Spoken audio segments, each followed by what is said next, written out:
From the overt darkness of Alien 3 to the cheap special effects of Jaws 4, we have a whole list of movie sequels that have done an excellent job of ruining the legacy of their predecessors. So let's take a moment to applaud the filmmakers behind these incredible masterpieces of destruction. We'll start with The Godfather Part 3, which tried its best to ruin the Godfather movie's legacy. The original Godfather movies, directed by Francis Ford Coppola, starring Marlon Brando and Al Pacino, are considered some of the greatest movies ever made. But the third movie in the series, The Godfather Part 3, was widely criticized for its convoluted plot and weak performances. It lacked the emotional depth that characterized the previous movies. While actors Al and Diane Keaton reprised their iconic roles as Michael Corleone and Kay Adams, the new characters weren't as compelling. Sofia Coppola's acting proved embarrassing, as fans blamed the director of nepotism for casting his daughter as the female lead. The movie's attempt to continue the story of the Corleone family was seen as a flop, unfortunately damaging to the legacy of the original movies. Similarly, there's another film trilogy that ruined the original, the Matrix trilogy. While the first movie was a fantastic, groundbreaking sci-fi action film, the sequels were just a complete disaster. The original Matrix was praised for its innovative special effects, engaging story, and unique visual style. They tried to expand on the original's ideas and mythology, but failed miserably. The Matrix Reloaded and The Matrix Revolutions had confusing narratives, lacking the philosophical depth of the original. While the first was a brilliant commentary on the power of technology, the other two parts only explore the weak lore of the film. As the films left behind its commitment to simulation theory, the characters lost the depth and nuance that made them so compelling to begin with. Even the action scenes lost their impact, as they were no longer original and animatic. To no one's surprise, many fans were left disappointed, while the films remained an embarrassment for the franchise. Following this fiasco, we have Indiana Jones and the Kingdom of the Crystal Skull. The original Indiana Jones trilogy, starring Harrison Ford as the iconic adventurer, is considered a classic of action-adventure cinema. But the long-awaited fourth installment, released over 20 years after the first movie, failed to recapture the magic of the original trilogy. The movie's plot was criticized for being amateur and silly. Bordering into sci-fi, it made the adventurous historian look like a comic hero. The character of Indiana Jones felt like a machismo caricature of his former self.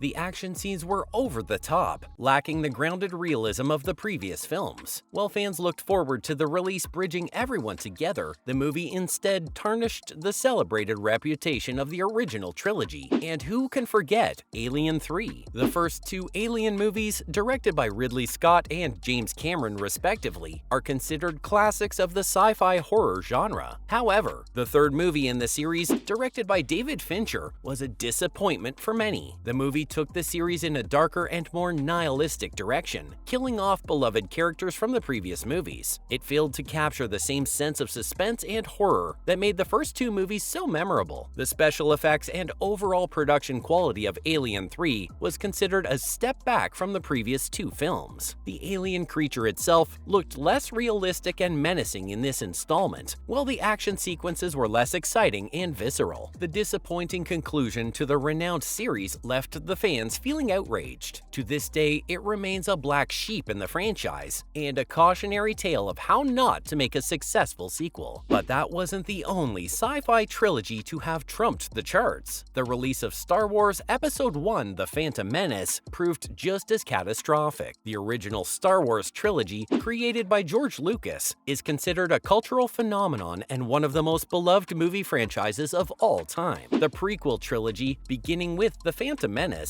was a major letdown for many fans. The movie's plot was criticized for being overly complicated and difficult to piece together. The characters were seen as wooden and unlikable, while the reliance on CGI effects over practical effects was seen as a misstep. Many fans felt that the original Star Wars movies could never recover from the disastrous prequel trilogy that followed it. But no sequel sank the tank like Jaws: The Revenge. The original Jaws movie, directed by Steven Spielberg, is considered considered a classic of the horror genre and one of the greatest movies ever made. The fourth movie in the series, Jaws: The Revenge, was widely disliked by critics and audiences alike. The movie's plot was seen as ridiculous and nonsensical. The cheap effects made the sharks unconvincing, while the subpar acting didn't support the plot either. The film definitely lost the public's vote, making chances of continuing the series any further bleak. Blues Brothers 2000 shared a similar fate. The film was released nearly 2 decades after the original movie, and expectations were high for a film that would live up to its legacy. At the end of the day, the movie was seen as a lazy and uninspired imitation of the original. One of the most significant issues with the film was the absence of the original Blues Brothers star John Belushi, who had passed away in 1982. The sequel attempted to cram in too many subplots and characters, which left viewers feeling confused and disconnected from the film's narrative. Its forced and unfunny comedy makes it an excellent addition to the list of sequels that ruined the legacy of their predecessors, which would not exclude Batman and Robin, the fourth movie in the series directed by Joel Schumacher. The movie turned out to be a campy and cartoonish mess that alienated fans of the darker, more serious tone of the previous movies. The acting was over the top and cringeworthy, since the inclusion of Arnold Schwarzenegger as Mr. Freeze was simply laughable. For fans, the sequel corrupted the dignity of the original Batman movies. Terminator Genisys was received just as lowly by its fans. The original Terminator movies, directed by James Cameron, are classics of the sci-fi genre, starring Arnold Schwarzenegger as the iconic Terminator character. The fifth movie in the series, Terminator Genisys, was seen as a disappointing recreation of the previous movies. The movie's misleading plot relied too heavily on time travel and alternate timelines. This resulted in the plot rejecting the timelines of the previous films, making the official narrative null and void. The movie's attempt to reinvigorate the franchise with new actors and characters failed miserably, while the action scenes were seen as downright forced and generic. We'll end our list of train wreck sequels with the worst, 1997's Speed 2: Cruise Control. The original Speed movie, directed by Jan de Bont, was a thrilling action movie starring Keanu Reeves as a cop trying to stop a bus rigged to explode. The sequel, Speed 2: Cruise Control, was obviously a pale incarnation of the original. Situated at sea, the plot is dramatically devoid of the sort of tension found in a bus, just like the absence of Keanu Reeves, which was felt by fans keenly. The movie's reliance on special effects and spectacle over character and plot turned it into a mess. The original movie was unable to recover from the fallback of its sad successor, while the new film itself scarcely made returns against its budget. While movie sequels can be a great way to continue a beloved franchise, filmmakers need to be careful in their approach. They must respect the legacy of the original while still bringing something fresh and new to the table. If they fail to do so, they risk alienating fans and ruining the reputation of the original movies.